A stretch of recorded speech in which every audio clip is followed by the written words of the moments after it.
Hello guys, this is Attorney Promdi and welcome back to my channel. So, itong i-discuss po nating case ngayon ay dedicated sa lahat ng ating seafarers who are braving the harshness of the sea and risking their lives while at sea. Para po sa inyo to. So, this case was decided by Supreme Court in July 2020 of this year, July of this year. Ang GR number nito ay 239299. So, ano nga ba ang nangyari sa case na to? By the way, this case is a disability claim between a seafarer and a maritime agency. So, noong March 14, 2008, itong ating seaman ay isang port engineer. So, meron siyang kontrata for 12 months sa principal ng maritime agency, sa kliyente ng isang maritime agency, at ang kanyang monthly salary ay $700. So as usual, before deployment, nag-undergo siya ng pre-employment medical examination and na-declare siya as fit for sea duty. Nga lang, meron siyang pre-existing condition na high blood pressure. Okay. So, pagdating ng March 20, na-deploy siya sa vessel. After 4 months, during the period of the contract, naka-experience siya ng mild stroke. Naka-experience siya ng symptoms ng mild stroke.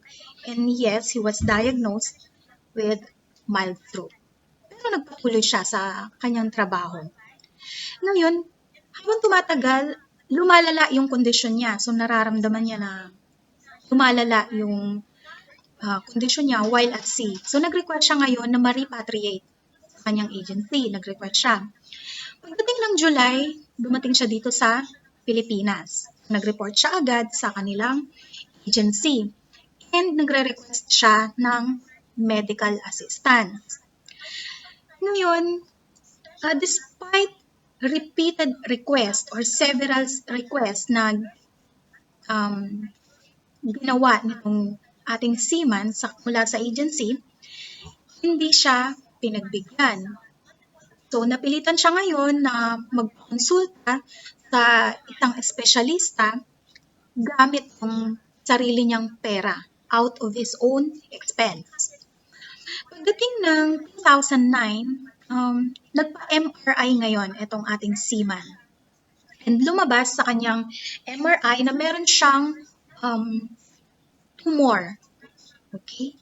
And hypertension stage 2. Alright, ngayon, nag-file siya ngayon ng claim for disability benefit. Sabi niya, hindi siya nakabalik sa trabaho bilang seaman for more than 120 days. And itong kanyang agency ay patuloy na tumatanggi na bigyan siya ng disability benefits. So, nakiklaim siya ngayon ng disability compensation, payment ng medical expense, damages, and attorney's fees. Ito naman si Maritime Agency. Sabi nila, walang aksidente or medical incident na nangyari while nakasakay sa barko itong seaman during the period of employment. Okay? And itong si seaman ay nag-request na ma-sign off kasi nga meron siyang pre-existing high blood pressure. And so, sabi nila, dating dito nung seaman, na-refer nila sa company designated physician. Hindi daw nag-undergo ng post-employment medical examination. Okay. So, nakakolekt daw itong si seaman ng kanyang final pay and nag-execute ng release, waiver and quit claim in favor sa maritime agency. Ayun yung sabi ni agency. Ngayon, ang sabi ni labor arbiter, entitled at itong ating seaman sa disability benefit na $60,000 plus 10% na attorney's fees. Okay? And pinagbabayad din itong agency ng medical reimbursement in the award ay in the amount of 557,000 pesos. And also, entitled pang makaklaim as sickness wages itong si seafarer in the amount of 2,800 US dollars. Yan ang sabi ni labor arbiter. Okay. So, umapila itong si agency. Umapila siya sa NLRC. Pagdating sa NLRC, binalik ngayon itong desisyon ni labor arbiter. For lack of merit. Yun ang sabi. So, nag-file ng motion for reconsideration si seafarer, denied. Pagdating sa Court of Appeals, binalik naman itong si NLRC. So, na-affirm ngayon or ni-reinstate yung desisyon ni labor arbiter na liable itong agency na bayaran si seafarer ng kanyang medical benefits and disability claims. And yung attorney's fees na 1,000 US dollars. Okay? And then, in addition, sabi ni Court of Appeals, merong 6% interest, legal interest per annum from finality of decision until mabayaran siya ni agency. Okay? May 6% interest. Lahat ng monetary claims ni Seaman laban sa agency. Ngayon, file ngayon ng motion for reconsideration which was denied. So, umakyat sa Supreme Court ang kaso. Ang sabi ng Supreme Court, or ang depensa ng agency ay nung nag-request ng sign-off itong si Seaman due to medical condition, sabi nila, hindi dapat i-presume na yun ay nangyari or yung medical condition niya was brought about by the employment. Okay? So, nung nag-sign off si respondent, sinasabi dito sa kanyang post-employment medical examination na nangyari within 3 days from arrival, after nung kanyang post-medical examination, I should say, nakareceive siya ng final pay. So, after that, nabigyan ng medical abstract 7 months after ng sign-off. Okay? Ngayon, yung disability compensation was filed in 2011 or almost 3 years after ng sign-off. Okay? And sabi pa ni agency, hindi napatunayan ni Seaman na ang kanyang sakit ay work-related. Sabi niya, under POEA contract, only work-related illness are compensable. So, yung babayaran lamang ni agency ay lahat ng sakit na work-related. And yung work-related na sakit cannot be presumed. Okay? The burden of proof, ayon kay agency, belongs to the seaman who is claiming compensation. That's true. Now, sabi ni agency, dininay nila yung hindi nila binigyan ng disability compensation kasi hindi naman niya na-prove na yung kanyang sakit ay work-related. So ano ang sabi ng Supreme Court? Well, sabi ng Supreme Court, um, yung desisyon ng Court of Appeals at labor arbiter ay tama. Okay? So, balikan natin kung ano yung sinasabi ng Section 20B ng 2000 POEA Standard Employment Contract. Ang sabi doon, as regards compensation and benefits for injury or illness, the liabilities of the employer when the seafarer suffers work-related injury or illness during the term of his contract are as follows. Well, in case of permanent total or partial disability of the seafarer caused by either injury or illness, the seafarer shall be compensated in accordance with the schedule of benefits. Okay. So computation of his benefits arising from an illness shall be governed by the rates and rules of compensation. Sabi ng Supreme Court, there are two elements na dapat mapatunayan before an injury or illness is considered compensable. First, the injury or illness must be work-related. And second, that the work-related injury or illness must have existed during the term of the seafarer's employment contract. Ngayon, yung catch ng case na to is, before na-deploy, itong si Seaman, meron na siyang pre-existing high blood or high blood pressure. Meron siyang pre-existing medical condition, tama? Ngayon, anong sabi ng Supreme Court?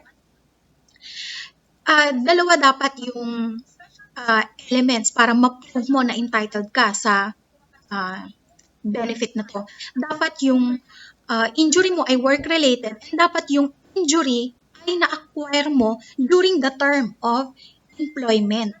Alright? So, ngayon, ano ang sinasaad ng work-related illness? Under Section 32A ng POEA SEC 2000 Standard Employment Contract, yung seafarer's work must involve the risk and the disease was contracted as a result of the seafarer's exposure to the risk. And then, the disease was contracted within a period of exposure and other factors necessary to contract it. And number 4, there was no notorious negligence on the part of the seafarer. Ayun yung 4. So, ngayon, sabi naman ng court, when the maritime agency, despite knowing that the respondent has high blood pressure, kahit na alam na nila na doon sa pre-employment medical examination or medical certificate nito ay may pre-existing condition siya na hypertension, and he was given a clean bill of health, meaning binigyan siya ng fit for sea duty ng kanilang accredited clinic. Alright? Sabi ng Supreme Court, na-assume ngayon ni Maritime Agency yung risk. Okay? Kasi yung pangalawang element natin dun sa work-related injury, that the injury should be acquired during the term of employment. Pero anong sabi ng Supreme Court? Nung binigyan mo ng deployment despite knowing the pre-existing condition, medical condition ng employee, you assume the risk. Okay? So, in addition, ano pa ang sabi ng Supreme Court? Well, in-adopt ng Supreme Court yung sinabi ng labor arbiter na while working at sea, the seaman is exposed to extreme temperature, okay, brought about by the harshness of sea travel and elements of the sea. And wala silang choice kung ano yung pagkain na isa-serve sa kanila. Kasi kung ano lang yung isa-serve sa kanila, yun lang din yung kakainin nila. So, the seafarer has no choice of the food that he eat.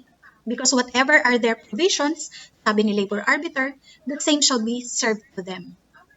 And then, i-adapt din ni Supreme Court yung dissenting opinion ng isang Court of Appeals Justice. Ang sabi ng ah,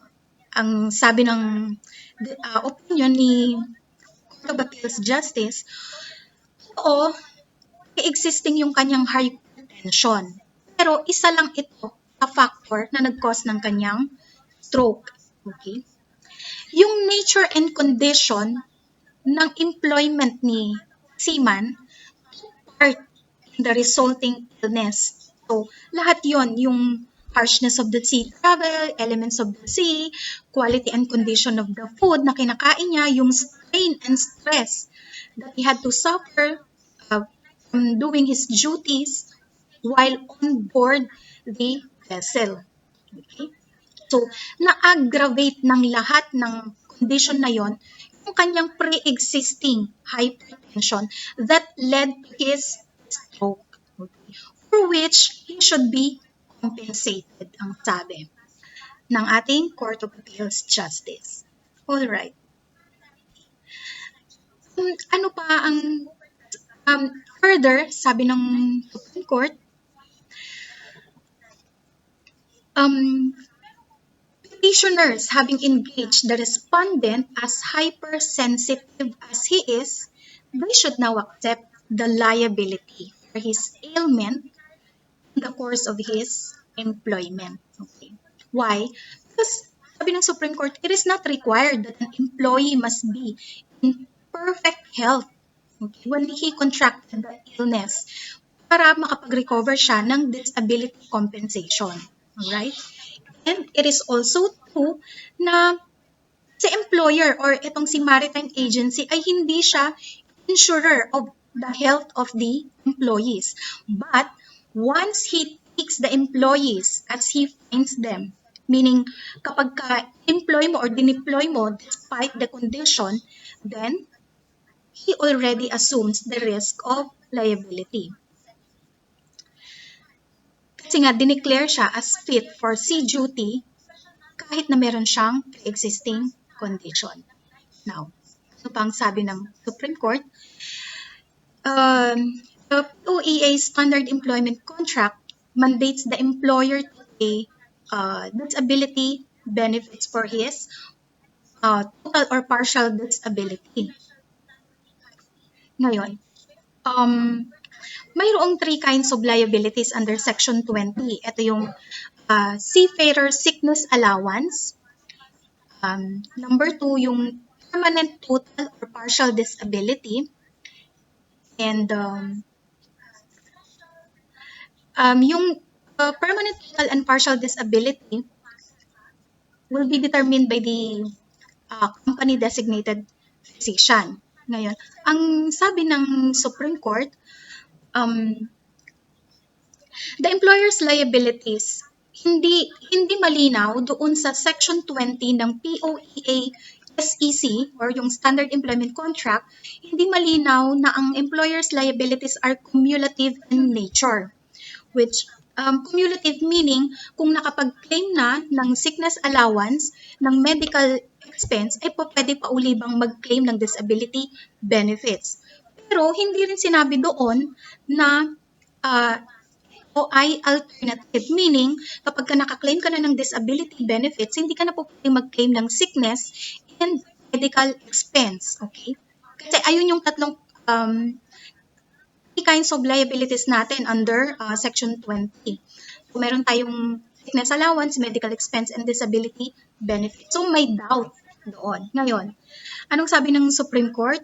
In case of doubt, the constitutional policy is that it should be liberally interpreted in favor of labor. Ibig sabihin, kung may doubt sa pag-interpret ng batas, yung interpretation na mas makapagbibigay ng full protection to labor will be upheld. Okay? So, ayun yung apply dito. So, binigyan na siya ng sickness allowance, binigyan siya ng medical expenses, and binigyan siya ng entitlement sa disability benefits. Why? Because Section 20 does not say na mga benefits na ito ay alternative or kapag nakapag-claim ka na ng disability, hindi ka na po pwede mag-claim ng sickness and medical. So, lahat ito binigay ng Supreme Court because of the liberal interpretation principle. Okay? So, in-affirm ng Supreme Court yung $60,000 award as a permanent total disability benefit, $2,800 as sickness allowance, 557,000 pesos as medical expense, and $1,000 as attorney's fees. And affirm din ng Supreme Court yung legal interest ng 6% per annum. Okay? Hanggang sa mabayaran ng buo ng agency kay Seaman lahat ng nasa desisyon ng korte. Okay. So, ayun lamang po. Watch out for more discussion of legal cases. And please like my Facebook page and subscribe to my YouTube channel. Thank you for watching.